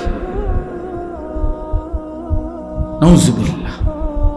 দোস্ত আমার, বন্ধু আমার, ছেলেরা আমার, কেউ হয়তো তোমারে ধরতেছে না, কেউ হয়তো তোমারে ছুঁইতেছে না, কেউ হয়তো তোমারে ফিরাইবার মতো সাহস করছে না, ফলে তুমি যা ইচ্ছা তাই করে নষ্ট হয়ে যাচ্ছ। কিন্তু শেষ পর্যন্ত তো কেউ রে ছাড়াই তুমি কবরে যাইবা, একাকী সেদিন তুমি কেমনে শুইবা, কেমনে শুইবা?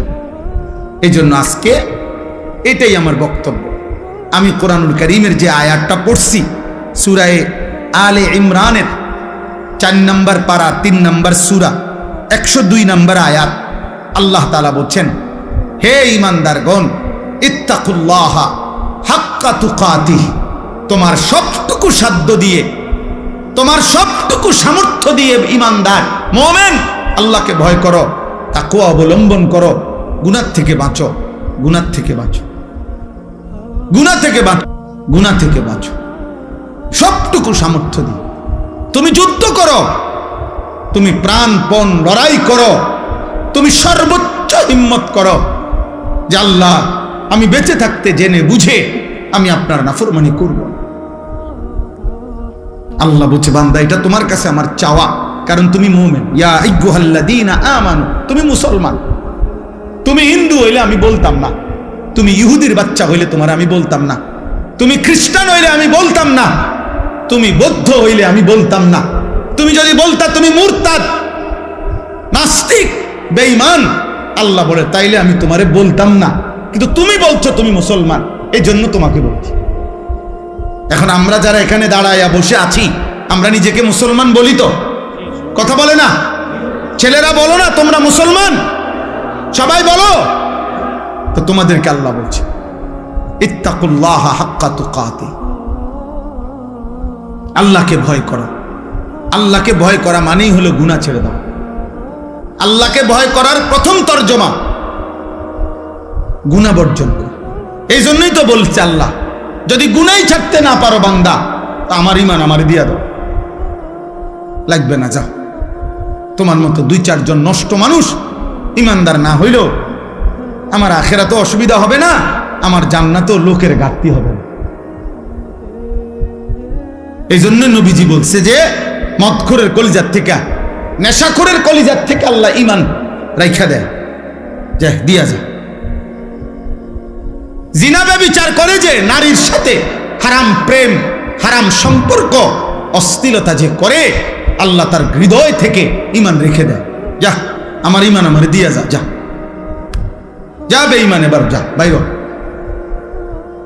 আল্লাহ নবী, আল্লাহ কোরআনে বলছেন, হে সুদখোর, আমি আল্লাহর সাথে সুদ খাচ্ছ, ঠিক আছে খাও, শুধু মনে রেখো আমি আল্লাহর সাথে যুদ্ধের ঘোষণা শুনে নাও, তোর লগে আমি যুদ্ধ করুন, দেখি তুই আমার সাথে যুদ্ধ কইরা তোর অভাব কেমনে মিটাস, আমি আল্লাহ, আমি থাকতে তোর আমি দেব।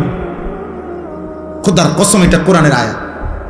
আল্লাহ সুদখোরকে ডাইরেক্ট বলছে, তোর লগে আমি যুদ্ধ করলাম, যুদ্ধের ঘোষণা দিলাম, আমি তোর অভাব দূর করব না, চাই তোর কোন আব্বা তোর অভাব দূর করে আমি দেখব, তোর কোন বাফে আছে। এই জন্য পৃথিবীর একটা সুদখোর আজ পর্যন্ত সুখের কোনো দাবি করতে পারে নাই। লোনের পর লোন নিতেছে, টাকার পর টাকা নিতেছে, একটা পর্যায়ে দেউলিয়া হইয়া, একটা পর্যায়ে দেউলিয়া। কালকে রাত্রে, গতকালকে রাত্রে, আহা, একজনের কথা আমারে বলতেছে, একজন শুনাইছে, দোয়া চাইছে যে হুজুর, লোন নিতে নিতে, সুদ নিতে নিতে 400 কোটি টাকা নিছে, নিয়ে একসাথে বড় বড় প্রকল্প 6টা কোটি কোটি টাকা খরচ করে এক একটাতে ব্যয় করে সাজাইছে। এখন যারা টাকা নিছে দিছে উনারে, সবাই একসাথে টাকা খুঁজতেছে। এখন সে সুদের টাকা সুদ করবে নাকি বেচা কিনা কইরা টাকা উঠাবে, পুঁজি আনবো না লাভ আনবো, কোনো কিছু নাই। একেবারে কসম শুনাইতেছে যে শেষ পর্যন্ত এখন দেউলিয়া হইয়া বাড়ি ছাড়া। আর এই গত 3-4 মাস আগে স্ত্রী, ওই লোক বলতেছে আমার কাছে চোখের পানি ফেলার মতো, বলতেছে হুজুর, উনার স্ত্রীর পায়ে ধরে রয়েছে, বউয়ের পাও ধরে রয়েছে ওই কোটি কোটি টাকার মালিক, যে তুমি আমারে ছেড়ে যাইও না, আমার এখন আর কিচ্ছু নাই। বেটি বলে, না তোর কাছে যেহেতু কিছুই না, সম্পদ কিচ্ছু নাই, আমি তোর মতো ফকিরের কাছে থাকবো না, কয়ে বউ চলে গেছে। আহা, দুনিয়া তারে আজ কোথায় নিয়ে গেছে, হারাম তাকে আজ কোথায় নিয়ে গেছে। আজ ঘর হারা, স্ত্রী হারা, মানুষের সাথে সম্পর্ক হারা। এই জন্য গুনাহ ইজ্জত দেয় না আব্বা, আজ না হোক কাল লজ্জিত করে। এটাই আমার শেষ কথা। আমি অনুরোধ করলাম গুনাহ ইজ্জত দেয় না, গুনাহ সম্মান দেয় না। তোমরা যারা ইনসাফ যদি থাকে, বিবেক যদি থাকে, আব্বা একটা ছেলেকে বলি, তোমরা যারা নামাজ পড়ো না, আল্লাহর সাক্ষী রেখা যদি এখানে আইসা দাঁড়ায়া বলো তোমার বিবেক কি বলে, এই সমাজের মানুষ তোমারে কি মনে করে? তোমরা যারা চুল মুশরিক বেঈমানের মতো, একটা ছেলে এখানে আইসা দাঁড়াও, এখানে ক্যামেরা হইতেছে, তোমরা ইয়া কও যে এই সমাজের মানুষ তোমাকে কি মনে করে, তোমার বিবেক কি বলে? তোমরা যারা নারী দেখো, ছবি দেখো, অশ্লীল দৃশ্য দেখো, উলঙ্গ নাচ গান নর্তকীর ছবি দেখো, তোমার মতো হাইওয়ানকে, তোমার মতো মানুষরূপী পশুকে এই সমাজের মানুষ কি ভাবে? চলো এখন এখন ইয়া হোক, এখানে তো মানুষ আছে, তুমি জিজ্ঞাও আইও একজন যে ভাই আমি 5 ওয়াক্ত নামাজের একটা সেজদা আজকের দিনে দেই নাই, আপনাদের বিবেচনা কেমন আমারে মনে হয়? তো তুমি এসে দাঁড়ায় কও, যদি সুযোগ থাকতো, মুক্ত অনুমতি থাকতো, তো সবাই তোমার একটা একটা জুতা দিয়ে বাড়ি দিল। হয়তো এদ্দুর সাহস করবে না মানুষ, পারবে না হয়তো এদ্দুর হিম্মত করতে, কিন্তু বাস্তবতা হইল থুতু মারারই যোগ্য যে আমরা তো তোকে এতটা নাফরমান ভাবি নাই। তাই তুমি বলো, চ্যালেঞ্জ করো, এখন আসো। আবার আমরা যারা নামাজ পড়ছি তো আমরাও বলি যে আমরা আজকে ফজর থেকে এশা পর্যন্ত খোদার কসম 5 ওয়াক্ত নামাজ মসজিদের জামাতে পড়ছি। আমি বললাম, তো এবার মানুষ তুমি জিজ্ঞাসা করো যে উনার ব্যাপারে আপনাদের মন্তব্য কি, আর যে নামাজ পড়ে নাই 5 ওয়াক্ত তার ব্যাপারে মানুষের মন্তব্য কি? মুক্ত মঞ্চে সবার সামনে দেখা যাক। কথা বুঝেন নাই? এখানে দেখা হোক। অতএব দোস্ত, এটাই কথা, ঈদ পরবর্তী কথা এটাই।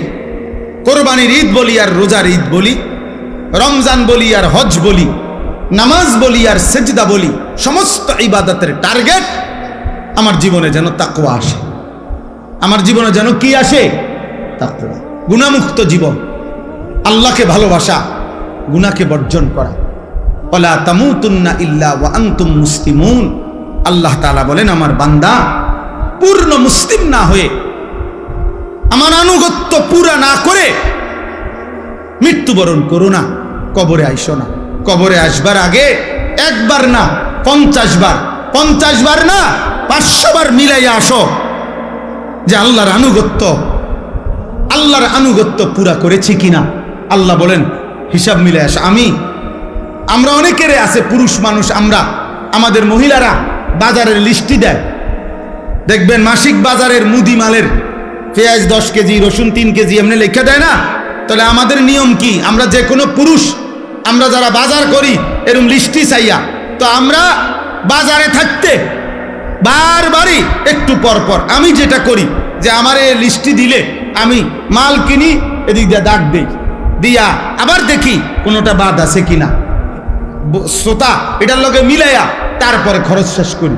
যেই দোকানদারে মালটা দেয়, যেই মুদি দোকানদার যার কাছে আমরা লেখাইছি, শ্রোতা লেখায়, মানে এটার মধ্যে ও যখন ওই বস্তার মধ্যে বইরা মালটা দেয়, সবটি মাইপটা সারলে ও এটার লগে মিলাই কিনা বলে, এমনি কোনা দিয়ে দেয়, দাগ দেয় না, দাগ দিয়ে দিয়া হয়ে বস্তার মধ্যে মালটা বুঝাই দিয়া, এই যে মাল 13টা, এখানে দিছি 13টা, হুজুর এত দাম নেন।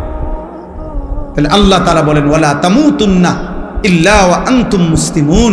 আমার বান্দা, আমার আনুগত্য, আমার ইবাদত, আমার হুকুম দুনিয়ায় থাকতে মরার আগে মিলাইয়া আইসো, মিলাইয়া ডাক দিয়ে মিলাইয়া আইসো, মিলাইয়া কবরে আইসো, নাই তো 1 সেকেন্ডে কবরে টিকতে পারতাম। এই জন্য যে আমি সব সময় বলি, চাচা মিয়া গপ মারে সাদুয়ানে বইয়া, আল্লাহর রহমতে 3 ফুট বিদেশ পাঠাইয়া জিগুন বিয়া দিয়া লাইছি, গদ্দুয়ার কইরা মাশাআল্লাহ। এখন আল্লাহর রহমতে আপনার দোয়ায় আর কোনো টেনশন নাই, ওনার মরলেও কোনো দুঃখ নাই। না, আপনি মরেন, আল্লাহর রহমতে আপনি খুব দ্রুত সময় মরিয়া যান চাচা। আপনি মরিয়া না দেখবেন দুঃখ কাকে বলে। কবর বুঝি বিদেশের হিসাবে? কথা বলে না, কবর বুঝি বিল্ডিং এর হিসাবে? তো এটি কি কইলেন আপনি?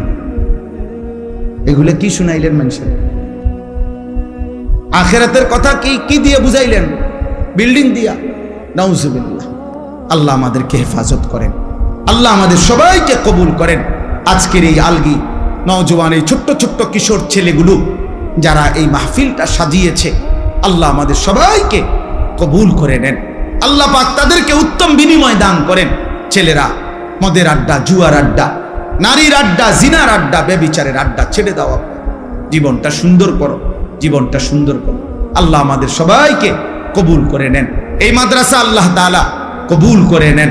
আমি সবার কাছে অনুরোধ করছি। আর বিশেষ একটা আবেদন হলো, আগামী এই মাসের জুন মাসের 13 তারিখ দ্বিতীয় শনিবার আমার মাদ্রাসায় সকাল 8টা থেকে রাত 9টা পর্যন্ত, এশার নামাজ পর্যন্ত মুসলিম কিশোর যুবক যারা 30 বছরের নিচে যাদের বয়স, তাদের জন্য দিনব্যাপী সকাল 8টা থেকে এশার নামাজ পর্যন্ত রাত্র ধারাবাহিক তাদের জন্য তারবিয়াতি কোর্স হবে স্কুল কলেজের ছেলেদের জন্য। অর্থাৎ সকাল 8টা থেকে জোহরের নামাজের পূর্ব পর্যন্ত অজু, নামাজ, সূরা, কেরাত, দোয়া, কালাম এগুলো শেখানো হবে, রুকু, সেজদা। দুপুর 2:30টা থেকে এশা পর্যন্ত ধারাবাহিক বয়ান হবে।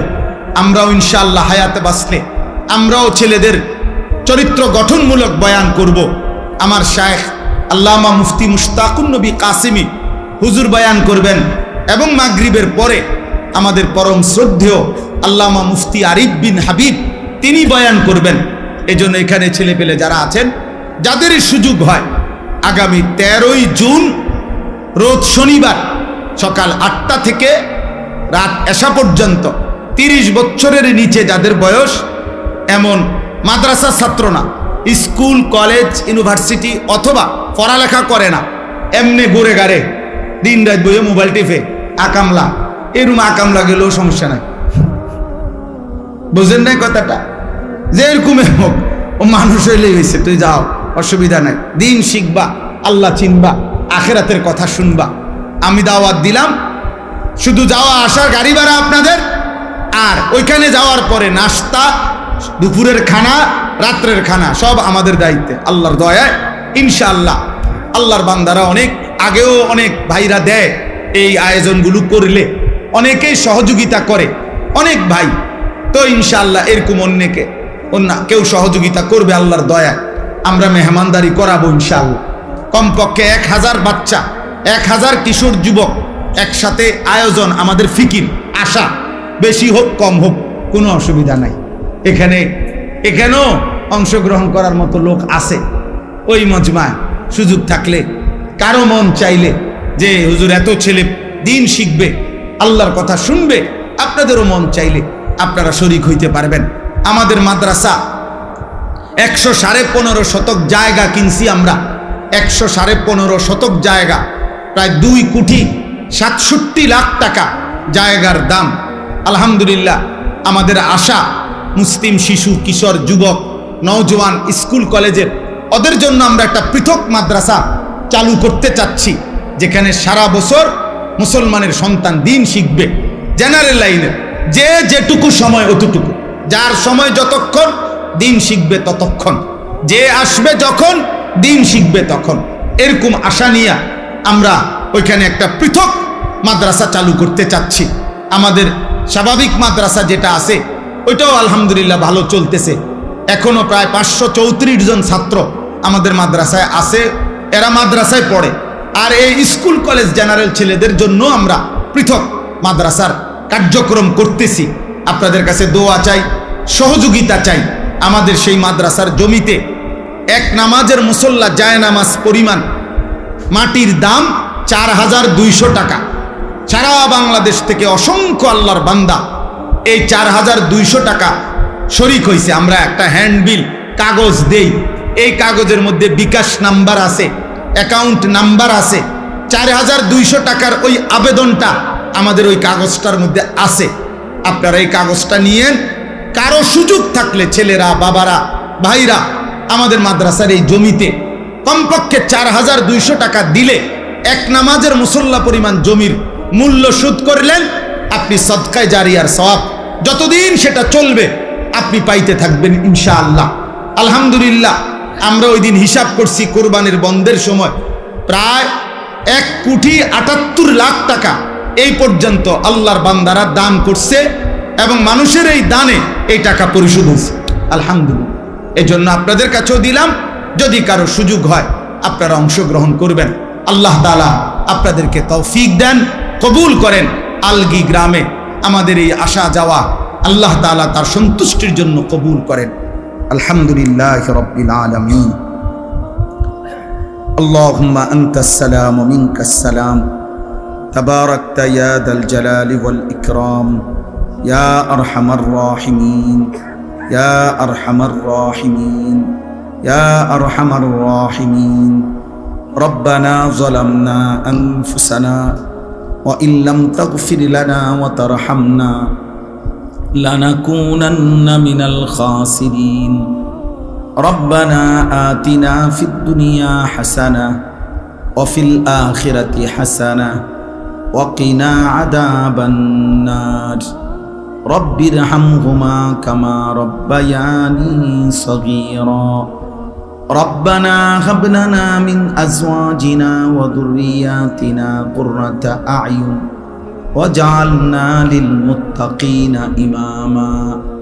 মাওলায়ে করিম, আপনি মাফ করে দেন, মেহেরবান মাওলা আপনি মাফ করে দেন। ঈমান আমল দান করেন, ইজ্জত আফিয়ত দান করেন, তাকওয়া তহারত দান করেন, হিম্মত ইস্তেকামত দান করেন, দ্বীনের উপরে থাকার চলার তৌফিক দান করেন।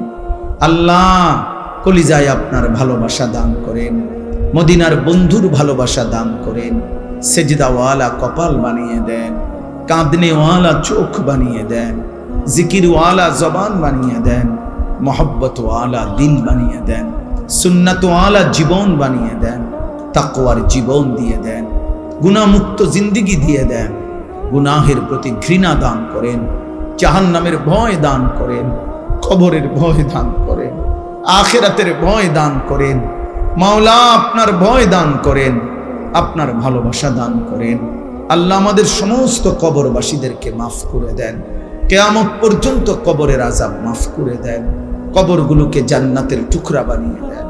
আল্লাহ, আমরা যারা বেঁচে আছি আমাদের সকলকে ঈমান আমল দান করেন।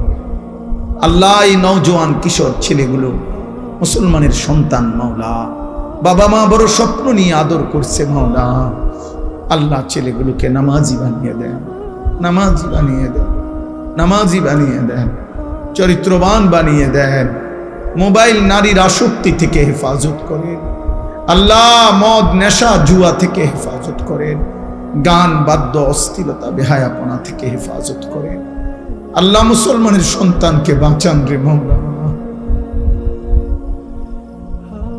মুসলমানের সন্তানকে বাঁচান মাওলা, মুসলমানের নওজোয়ানকে বাঁচান মাওলা, মুসলমানের নওজোয়ানকে বাঁচান।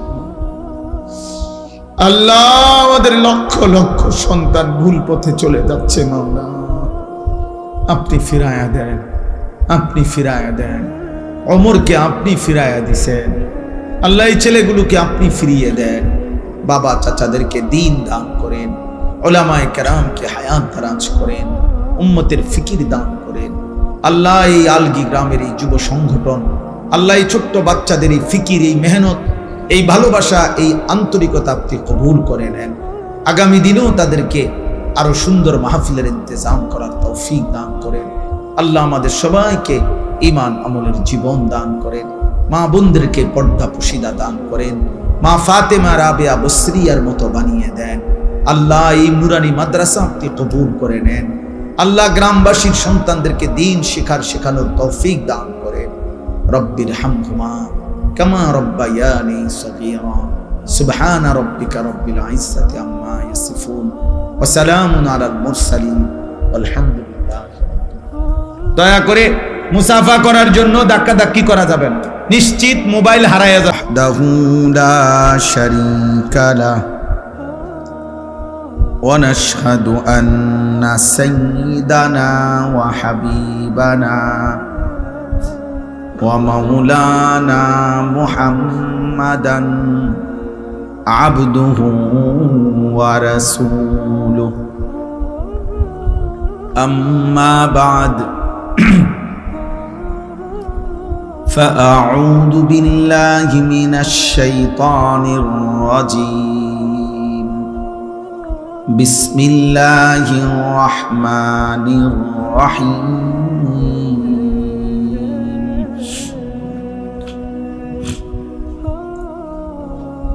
يا أيها الذين آمنوا اتقوا الله حق تقاته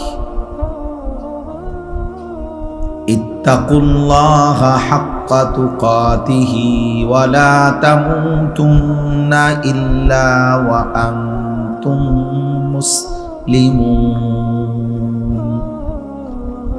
صدق الله مولانا العظيم وقال نبينا صلى الله عليه وسلم فاتقوا الدنيا واتقوا النساء اللهم صل على محمد وعلى آل محمد كما صليت على إبراهيم وعلى آل إبراهيم إنك حميد مجيد اللهم بارك على محمد وعلى آل محمد كما باركت على إبراهيم وعلى آل إبراهيم إنك حميد مجيد سبحانك لا علم لنا إلا ما علمتنا إنك أنت العليم الحكيم الحمد لله আল্লাহ পাক রব্বুল ইজ্জত জুল জালাল ওয়াল ইকরামের ফজল কারাম রব্বুল আলামিনের অপরিসীম ইহসান মেহেরবানি দয়া আল্লাহ তাআলা আমাদেরকে আজ 30 মে 2026 রোজ শনিবার কুমিল্লা জেলা মুরাদনগর উপজেলাধীন আলগি উত্তরপাড়া যুব সংগঠনের উদ্যোগে আজকের এই মোতাবাররাক দ্বিতীয় বার্ষিক ওয়াজ ও দোয়ার মাহফিলে আল্লাহ তাআলাই আমাদেরকে আসবার বসবার আল্লাহর জন্যই জমা হওয়ার তৌফিক দান করেছেন আলহামদুলিল্লাহ। নওজোয়ান ভাই, বয়স্ক বাবা, দয়া করে প্রত্যেকেই আমরা, একজন হোক আর 10 জন হোক, অল্প একটু সময় আলাদা আলাদা শতভাগ মনোযোগ দিয়ে আমাদের দিকে তাকিয়ে আন্তরিকতা নিয়ে আল্লাহর কথা শুনতে চেষ্টা করলে আমাদের সবার উপকার হবে। এই জন্য আমি বিশেষভাবে বললাম, একটা ছেলেও মোবাইল হাতে ধরে ভিডিও বা রেকর্ড করো না। আমি নিষেধ করলাম ভাই, আমি দেখলে ধমক দিয়া বাইর করে দেব। আমি এটা পছন্দ করি না, মেনে নেই না। মোবাইল হাতে ধরে রাখলে হবে না, মোবাইল পকেটেই রাখতে হবে এবং মোবাইল থেকে আলাদা হয়েই শুনতে হবে। আর যদি ধৈর্য না কুলায় চলে গেলে ভালো।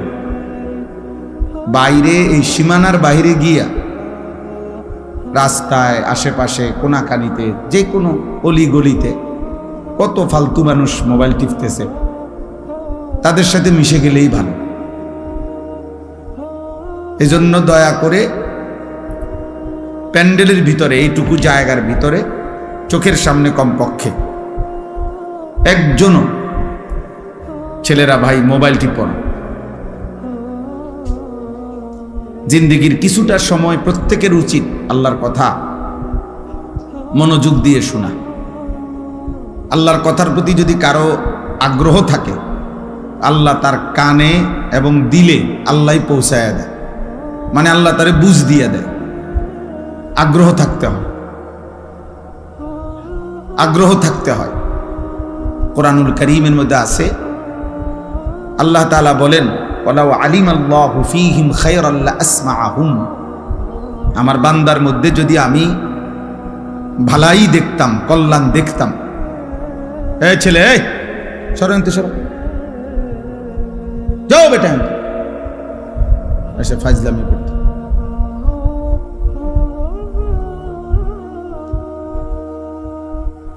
আল্লাহ তাআলা বলেন, আমি যদি আমার বান্দার মধ্যে কল্যাণ দেখতাম, ভালাই দেখতাম, তো আমি আল্লাহই তারকে আমার কথাগুলো শুনায় দিতাম। অর্থাৎ তার মধ্যে ন্যূনতম কোনো আগ্রহই নাই, তো বেহুদা সামান্যতম জাররা পরিমাণও কোনো আগ্রহ নাই, শুনবার কোনো মানসিকতাই নাই। তো এই কারণে এমন যাদের গাফেল, আল্লাহ তাদেরকে উল্টো পথেই ফিরায় রাখে। আর যে একটু ঝুঁকে আসে, আল্লাহ তার চাইতে বেশি এগিয়ে হেদায়েত দিয়ে দেয়। ওমর রাদিয়াল্লাহু তাআলা আনহু মাঝখান দিয়ে শুধু একটা কাজ করছে। প্রথম থেকে উনার আচরণটা ছিল উগ্র। উনি তরবারি হাতে নিয়ে বলছে মক্কার কুরাইশদেরকে যে মুহাম্মদকে আমি এক্ষুন কল্লা নিয়ে আসতেছি, তোমরা কাবাগরের সামনে গিয়ে দাঁড়াও, আমি আসতেছি। প্রতিমধ্যে শুনছে ওমরের বোন আর বোন জামাই কালেমা গ্রহণ করছে। এবার আরো উত্তেজিত হয়ে ওনাদের ঘরে গিয়ে ওনাদেরকে আচ্ছা মতো মারছে, মেরে রক্তাক্ত করে ফেলছে। ওমরের বোন জামাই এবং বোনকে, ওমরের বোন জামাই বিখ্যাত সাহাবী ছিলেন হযরত সাঈদ ইবনে যায়েদ, যাকে মারছে। বেহেশতের সুসংবাদ প্রাপ্ত আশারায়ে মুবাশশারা যে 10 জন সাহাবী, এর মধ্যে একজন হলো এই ওমরের এই বোন জামাই। অনেক বড় সাহাবী, হল মুস্তাজাবুদ দাওয়া বলা হতো ওনাকে। এই সাহাবী ব্যাপারে প্রসিদ্ধ ছিল যে ইনি যা আল্লাহর কাছে চাইতেন আল্লাহ তাই কবুল করতেন। এই উনি এবং ওনার বোনের নাম ছিল ফাতেমা। ভাই তোমরা ওইখানে কি বুঝে বসছো ভাইয়া? এটা তো এমন না যে খেলার মাঠ, তোমরা গ্যালারিতে বসছো। বিষয়টা কি আসলে? মুসলমানের সাথে বসতে লজ্জা কিসের? মাটিতে বসার মধ্যে সবচেয়ে বেশি আনন্দ, কারণ মাটির মানুষ মাটিতে বসার মধ্যেই তৃপ্তি। মাটিতে বসার মধ্যেই আমাদের মূল তৃপ্তি, মাটির সাথে সম্পৃক্ততা, এটা আমাদের আসলের সাথে মূলের সাথে সম্পৃক্ততা। মিনহা খালাকনাকুম ওয়া ফিহা নুঈদুকুম ওয়া মিনহা নুখরিজুকুম তারাতান উখরা। আল্লাহ তাআলা তো এটাই শিখাইছে, এই মাটি থেকেই তোমাদেরকে সৃষ্টি করেছি, এই মাটিতেই আবার তোমাদেরকে কবরে ফিরিয়ে আনবো, এই মাটি থেকেই আবার একদিন তোমাদেরকে আমি হাসরের ময়দানে উঠাবো। কাজে তুমি চাইলেও বান্দা মাটির থেকে সম্পর্ক তুমি নিজেকে বিচ্ছিন্ন করতে পারবে। বিল্ডিং তোমার 80 তলা হোক, মাটিতেই ফিরতে হবে। বিল্ডিং তোমার রাজপ্রাসাদ হোক, একদিন তোমাকে কোথায় ফিরতে হবে? মাটিতেই ফিরতে। ফিহা নুঈদুকুম, এই মাটিতেই তোমাকে ফেরত নিয়ে আসবে। এই জন্য মাটির সাথে সম্পৃক্ততা, এটা তো আমাদের মূলের সাথে সম্পৃক্ততা। এই জন্য মাটিতে বসার মধ্যে কোনো লজ্জাও নাই, সংকোচও নেই। এবং কারণ এটাই আমাদের মূল বাস্তবতা, একদিন আমাকে লম্বা সময়ের জন্য এই মাটিতেই শুয়ে থাকতে হবে। তাহলে বলতেছিলাম যে আল্লাহর কথা যদি মনোযোগ